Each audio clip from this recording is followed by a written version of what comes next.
কি নাম আপনার? আমার নাম হচ্ছে মোহাম্মদ আব্দুর রশিদ। কোন গ্রাম? গ্রাম হচ্ছে ৫ নং ওয়ার্ড বামুন সর্দার ইউনিয়ন অনদানগর। এখানে দাঁড়াইছেন কি জন্য? এখানে দাঁড়াইছি আমি এই যে মানববন্ধনে দাঁড়াইছি আজকে। আমি অসহায় দরিদ্র, আমি এ পর্যন্ত ঘর পাই নাই। যে আমার তদন্ত কমিটি যে করছে ছাত্র সমন্বয়ক মেম্বার এবং দলীয় লোক সুশীল সমাজের লোক, সেই লিস্টটি টিএন অফিস যায় না এবং উল্টে গেছে। রাতারাতি এরা লিস্টটি করে এদের নিয়ম মতো এদের ঘর এরা দিয়েছে।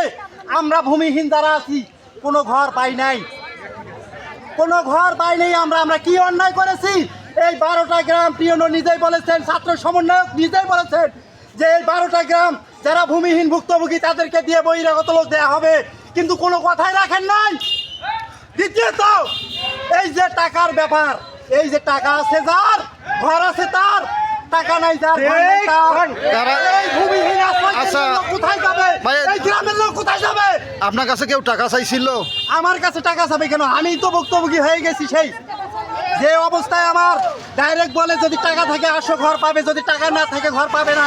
এই যে এলাকায় সবাই আছে, সবাইকে জিজ্ঞেস করেন। কারা বলে এই কথাগুলো? এখানে যারা যারা আছে, যারা যারা দল করে, যারা যারা এই নেতৃত্ব দেয়, তারা এই কাজগুলো করছে।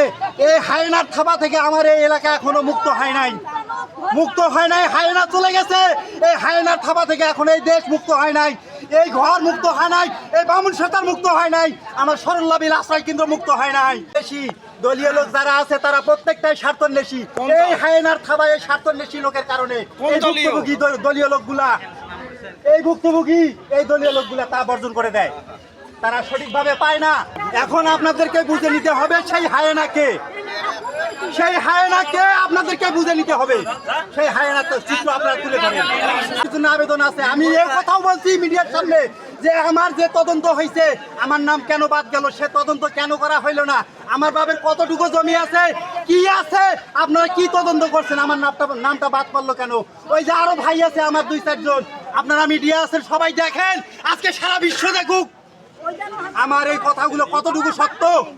আমি তো সরাসরি বলতে পারবো না। আমার লিস্টে যারা তদন্ত করছে, তদন্ত নিয়ে যারা লিস্টে নিয়ে গেছে, এখনো সই আছে প্রত্যেকটা কাগজে, প্রত্যেকটা কাগজে সই আছে।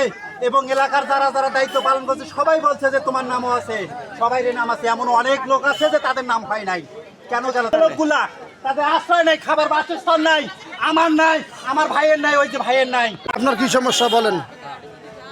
আমি ভূমিহীনের জন্য আবেদন করেছিলাম। আমাদের কোনো সম্পত্তি কিছু নেই, বাড়িঘরের কোনো সম্পত্তি নেই। কি নাম আপনার? আমার নাম শামসুন নাহার, বাবার নাম নুরুল ইসলাম। কিন্তু কোন গ্রাম, কয় নম্বর ওয়ার্ড? 4 নম্বর ওয়ার্ড, পঞ্চমান এখানে। কিন্তু আমরা একদম ভূমিহীন, আমাদের কোনো সম্পত্তি নাই, কিন্তু আমরা কোনো ঘর বাড়ি পাইনি। ঘর বাড়ির জন্য আবেদন করছিলাম কিন্তু আমরা পাইনি। যারা যাদের ঘর পেয়েছে তারা ঘর বাড়ি পেয়েছে, কিন্তু আমরা কোনো পাইনি। চাই এই মহিলাদের সবার জন্য উপকার হয়, আমার কোনো দরকার নাই। যারা যারা আবেদন করছে, যারা যারা আবেদন করছে এরা সুবিধা যখন পায়। আমার কোনো জমিন নেই, আমি 3টে দরখাস্ত করছি, একটাও পাইনি। কি নাম? আবুল হোসেন, বাবার নাম দলিল। কোন গ্রাম? 55। 55 আবেদন করেছিলেন? হ্যাঁ, ওই কাগজে এখনো আছে, টিউনের কাছে তো কাগজ আছে। ঘর পান নাই আপনি? না। ঘর কি আবেদন করছিলেন? আবেদন করছি, ঘর ওকে হয়ে আইছে, সেই ঘর নামে আইছে ঘর। আমার মেয়ে প্রতিবন্ধী। কি নাম? নাই কিছু, বিলকিস নাম। কোন গ্রাম? হ্যাঁ, এই 55 গ্রাম। টাকা চাইছিল কেউ? 4 নম্বর ওয়ার্ড। কেউ টাকা চাইছিল? টাকা চাইছিল না, আমরা টাকা করতে কি দিব?